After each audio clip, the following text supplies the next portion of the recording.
10 ఏళ్లు పాలించిన కేసీఆర్ రాష్ట్రానికి చేసిందేమీ లేదన్నారు మంత్రి దామోదర రాజనరసింహ.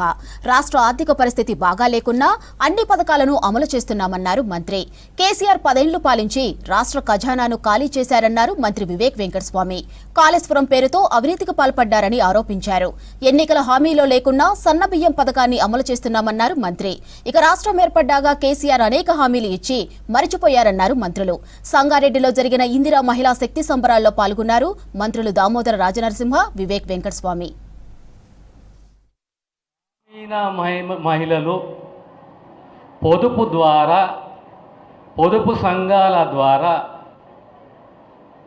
కాపాయం చేసుకోవాలి, పొదుపు చేసుకోవాలి, ఆర్థికంగా ఎదగాలి. దానికి బ్యాంకుతో సహా ఆనాటి ప్రభుత్వాలు రివాల్వింగ్ ఫండ్ అనేది ఒకటి ఇస్తే ఆ రోజు మీరు ₹1 ప్రతి నెల ₹1 ఆ రకంగా జమ చేసుకుంటూ సంఘాలను ఏర్పాటు చేసుకొని బ్యాంకు ద్వారా 5,000 నుంచి 10,000, 12,000 వరకు మీరు రుణము తీసుకొని తిరిగి 30 కిస్తులలో మీరు చెల్లించుకుంటూ రివాల్వింగ్ ఫండ్ ద్వారా దాన్ని వాడుకుంటూ గ్రాంట్ రూపంలో వాడుకుంటూ 2004లో ఆనాటి కాంగ్రెస్ ప్రభుత్వం ఏర్పడ్డ తరువాత మన ప్రియతమ నాయకుడు దివంగత రాజశేఖర రెడ్డి గారు తీసుకొచ్చిన మార్పు ఏంది? పావులా వడ్డీ పథకం. పావులా వడ్డీ అనేది తీసుకొచ్చింది ఆనాడు కాంగ్రెస్ ప్రభుత్వం, ఆనాటి ముఖ్యమంత్రి రాజశేఖర రెడ్డి గారు. మీరు 50,000 కాదు, 1,00,000 కాదు, 5 లక్షల వరకు మీరు రుణం తీసుకోండి. ప్రతి 3 నెలలకు 4 నెలలకు మీకు తిరిగి మీ వడ్డీ పైసలు మీరు చారాన కట్టండి, భారాన మేము కడతాము అని చెప్పి మాటిచ్చి ప్రతి మీటింగ్లో 3 నెలలకు స్వయంగా ముఖ్యమంత్రి గారే మీకు చెక్కులు అందిస్తుండే. దాంతో సహా మండల సమయకు CIF కింద 50 లక్షలు 60 లక్షల రూపాయలు ఇచ్చిన ఘనత కాంగ్రెస్ ప్రభుత్వానికి రాజశేఖర రెడ్డి గారి. మీరందరూ మర్చిపోయారో గుర్తుందో నాకు తెలియదు, కానీ గుర్తుందా లేదా?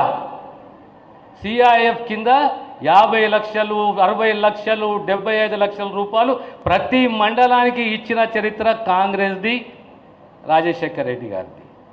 ఆర్థికంగా ముందుకు వెళ్ళాలని చెప్పి మహిళలందరూ కూడా ఆలోచించాలి. మీరు కరోడ్పతిలు అవుతారంటే ఇదే ఒక మార్గం అన్నమాట.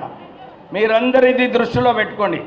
ఎట్లా మనం పని చేసి ఇంట్లో ఎట్లా క్రమశిక్షణతోని మనం పిల్లలను ఎట్లా పెంచుతామో మన బిజినెస్ని కూడా అట్లనే పెంచాలని చెప్పి మహిళలకు అందరికీ కూడా ఆలోచన రావాలి.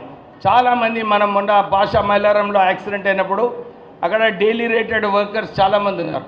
మన ఇంట్లో కూడా చాలామంది డైలీ రేటెడ్ వర్కర్స్ ఉన్నారు. 12 సంవత్సరాలు మినిమం వేజెస్ పెంచలేదు. కానీ రాష్ట్ర ప్రభుత్వం వచ్చిన తర్వాత మేమందరం ఒక క్యాబినెట్ సబ్ కమిటీ పెట్టి చర్చించి ఈ మినిమం వేజెస్ కూడా ఎట్లా పెంచాలని చెప్పి మేము ఆలోచన ఉంది.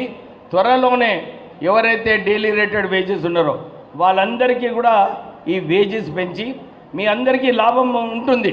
కేసీఆర్ ప్రభుత్వము ఆర్థికంగా మన రాష్ట్ర ఖజానాని ఖాళీ చేయడం జరిగింది. ఏదైతే ప్రాజెక్ట్స్లో కమిషన్ రావడము, కాళేశ్వరం ప్రాజెక్ట్ లాంటి ప్రాజెక్టులు కట్టి మన రాష్ట్రానికి ఆర్థికంగా వెనుక తీసుకుపోవడం జరిగింది. ఈ రేషన్ కార్డు ద్వారా మనకు రాష్ట్ర ప్రభుత్వం నుంచి ఏదైతే స్కీమ్స్ ఉన్నాయో, రాజీవ్ ఆరోగ్యశ్రీ స్కీమ్ ఏదైతే 10 లక్షలు ఉన్నాయో మీరు ఎన్ని నిధులు కేటాయించి వాడుకున్నారు, ఇవన్నీ డీటెయిల్స్ కూడా మనకి ఈ రేషన్ కార్డులో వస్తుంది. ఈ 1 కార్డ్ అన్నమాట.